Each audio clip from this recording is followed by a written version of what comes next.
Hello guys, good evening. So guys, कल magazine vision ने daily current affairs की update नहीं करी थी, इस वजह से मेरी वीडियो नहीं आई। और आज भी इन्होंने 8 बजे के बाद ही 2 एंड 3 अगस्त की अपडेट करी है और 4 अगस्त भी, दोनों की साथ ही अपडेट कर दी है।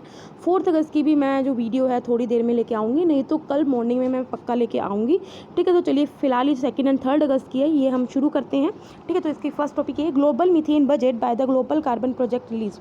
अभी क्या है, जो ग्लोबल कार्बन प्रोजेक्ट है ये इंटरनेशनल रिसर्च प्रोग्राम है, जिसका एम यही है कि जो ग्लोबल कार्बन साइकिल है उस पर पूरी की पूरी जो पिक्चर है कि क्या चल रहा है, क्या कितना कार्बन एमिशंस हो रहे हैं, वो सब पे क्या करता है, रिलीज़ करता है। ठीक है, जो अभी देखने को मिला है कि जो ग्लोबल जो एनुअल मीथेन एमिशन है वो इंक्रीज़ हुए हैं अराउंड, जो 2017 में देखा गया है अराउंड 9% हाइयर हुए हैं देन 2000 टू लेके 2006। मतलब जो एमिशन अगर 2000 से लेके 2006 में जितने भी कार्बन एमिशंस प्रोड्यूस होते थे, 2017 में वो 9% बढ़े हैं।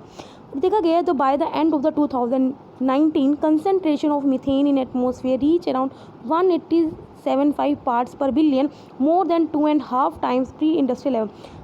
ये भी देखा गया 2019 के अंत तक जो मीथेन की कंसंट्रेशन है एटमॉस्फेयर में वो कितनी ज़्यादा बढ़ गई, आप देख सकते हो 1875 पार्ट्स पर बिलियन पहुंच चुके हैं, जिस जो 2.5 गुना किससे ज़्यादा है, प्री इंडस्ट्रियल लेवल से ज़्यादा है। अब क्या है, कोज़ क्या है, मतलब कि जो ये मीथेन जो बढ़ रही है उसका कोज़ क्या है।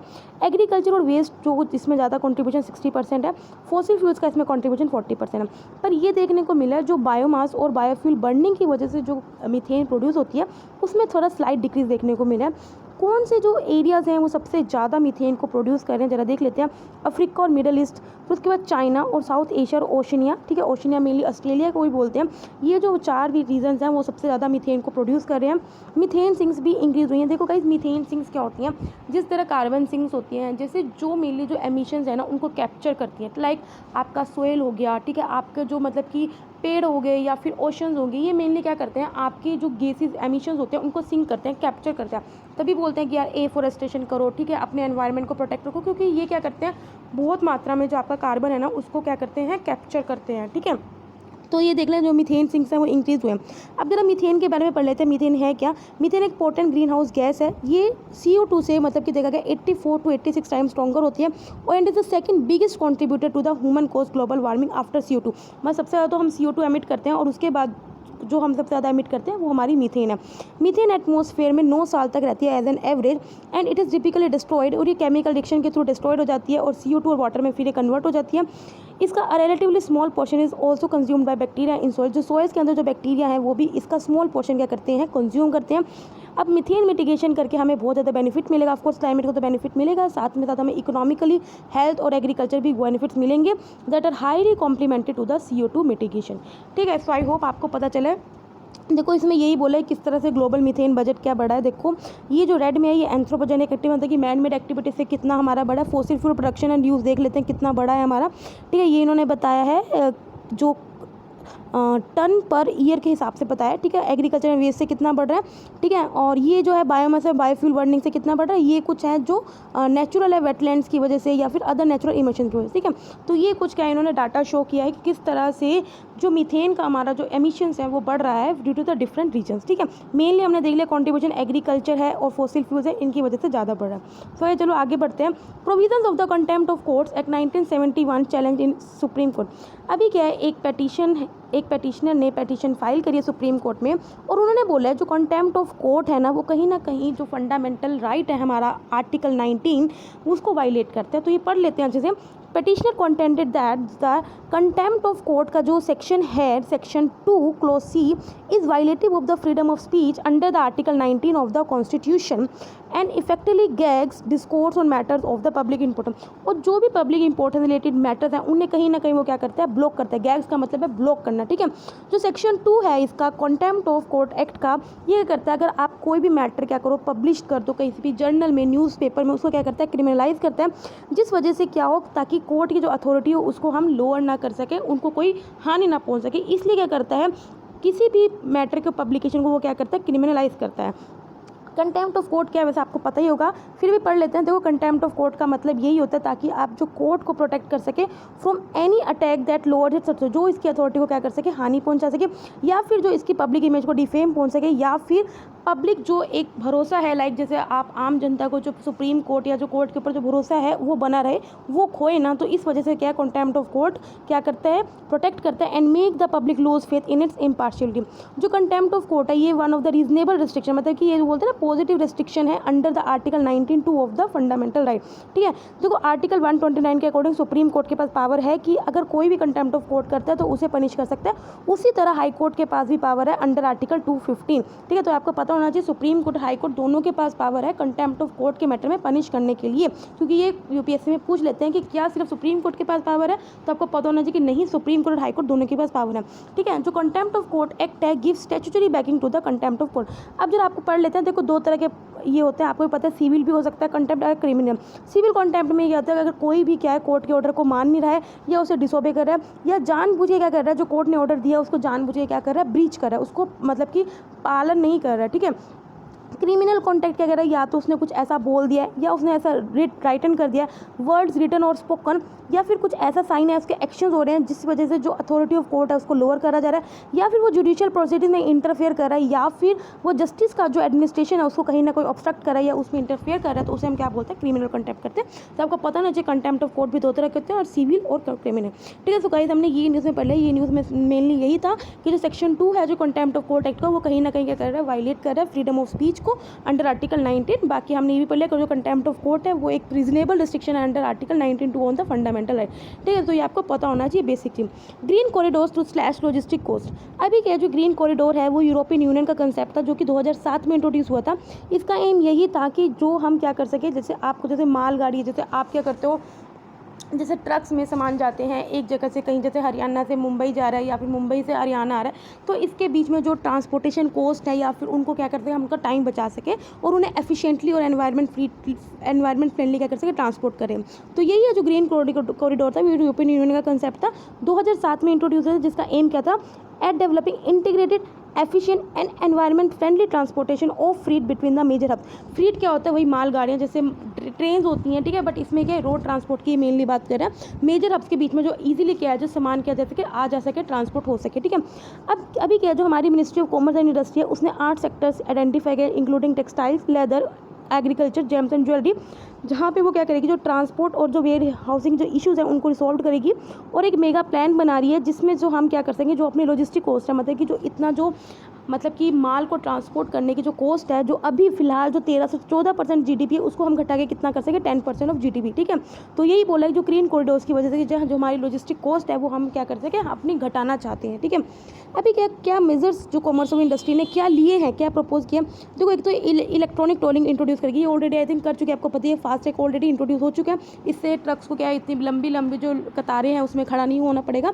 ठीक है, जो इलेक्ट्रॉनिक डॉक्यूमेंट फ्लो कर दिया, रेशनलाइजेशन ऑफ चेक पॉइंट, जो चेक पॉइंट उनको एफिशिएंटली चेक किया जाएगा, and digital verification of at all the check point to decrease time for the. अभी आपको पता है हर एक स्टेट में, जैसे हर एक जितनी भी स्टेट से गुजर के वो जाएगा ना, हर एक चेक पॉइंट्स में उनकी क्या होती है, चेकिंग होती है, जहाँ पर उन्हें बहुत टाइम लगता है। तो यही है कि उस वजह से क्या उनका टाइम डिक्रीज हो जाता है। इस वजह से क्या करेंगे, डिजिटल वेरिफिकेशन करेंगे हर एक चेक पॉइंट पे। इस वजह से क्या होगा, this will aim to speed, हम इससे क्या करेंगे, जो ट्रक की मूवमेंट है उनकी स्पीड बढ़ा सकेंगे। जो अभी एवरेज 350 किलोमीटर वो एक दिन में कवर करते हैं, इससे क्या होगा, वो 500 किलोमीटर एक दिन में कवर कर पाएंगे, और जो उनकी कहीं ना कहीं जो लॉजिस्टिक कॉस्ट है वो भी कट होगी। ठीक है, करंटली जो इंडिया में जो लॉजिस्टिक कॉस्ट है वो हमारी कहीं ना कहीं 14% ऑफ जीडीपी है। ये कॉस्ट बहुत ज़्यादा हाई है, अगर हम कंपेयर करें यूएसए की सिर्फ 9.5% है, जर्मनी की 8% और जापान की 11%। एक जो नेशनल लॉ जो ऑन लॉजिस्टिक्स है इज इन वर्क, वो भी वर्क में है। इससे क्या होगा, हमारा प्रमोट होगा multi modal transport along with simplified regulation में सिंपल होगी। इससे क्या होंगे, इट विल हेल्प इंडिया, जो अभी हमारा जो वर्ल्ड बैंक की जो लॉजिस्टिक परफॉर्मेंस इंडेक्स आया था उसमें जो अभी 2018 में इंडिया का रैंक था 44 था। इससे क्या होगा, हमारा जो रैंक हो वो भी अच्छा होगा, और हम चाहते हैं कि हम टॉप 30 में आ सकें और अपनी जगह बना सकें। सो यही था ग्रीन कॉरिडोर्स, ताकि किस तरह से हम अपनी जो कॉस्ट है, लॉजिस्टिक कॉस्ट है, उनको घटा सकें। ठीक है, आगे बढ़ते हैं नेक्स्ट टॉपिक पे, renew demand for creation of autonomous district council in Arunachal Pradesh. देखो गाइस, जो ऑटोनॉमस डिस्ट्रिक्ट काउंसिल होते हैं ना, वो सिर्फ उन ट्राइबल एरियाज में जो 6 शेड्यूल में है। ठीक है, लेकिन अभी क्या अरुणाचल प्रदेश क्या डिमांड कर रहा है कि हमारे भी ऑटोनॉमस डिस्ट्रिक्ट काउंसिल होना चाहिए। ठीक है, तो पढ़ लेते हैं। अभी न्यू डिमांड है ऑटोनॉमस डिस्ट्रिक्ट काउंसिल की अरुणाचल प्रदेश में। देखो ये चाहते हैं कि एक वेस्ट में बने, एक ईस्ट में बने। वेस्ट में वो चाहता है मोन ऑटोनॉमस रीजन बने और ईस्ट में बने पटकाई ऑटोनॉमस काउंसिल। ठीक है, under the provision of 6 schedule of the constitution. लेकिन ये किसके अंडर है? Provision of 6 schedule. ठीक है, कॉन्स्टिट्यूशन प्रोवाइड करता है creation of this autonomous district council only under the 6 schedule. ठीक है, और इस 6 शेड्यूल के अंदर कौन कौन से? असम, मेघालय, त्रिपुरा, मिजोरम। ठीक है, वो तो है ही नहीं, अरुणाचल प्रदेश तो है ही नहीं। अब जो ट्राइबल एरियाज होते हैं ना इस स्टेट में, वो कॉन्स्टिट्यूट एज मतलब कि जो भी 6 शेड्यूल के अंदर जो ट्राइबल एरियाज में वो ऑटोनॉमस डिस्ट्रिक्ट कॉन्स्टिट्यूट कर सकते हैं, जिसे गवर्न कौन करता है? ऑटोनॉमस डिस्ट्रिक्ट काउंसिल क्या करती है? कंट्रोल करती है। But they do not fall outside the executive authority of the state concern. Governor को एम्पावर है कि वो ऑर्गेनाइज कर सके, रीऑर्गेनाइज कर सके ऑटोनॉमस डिस्ट्रिक्ट को।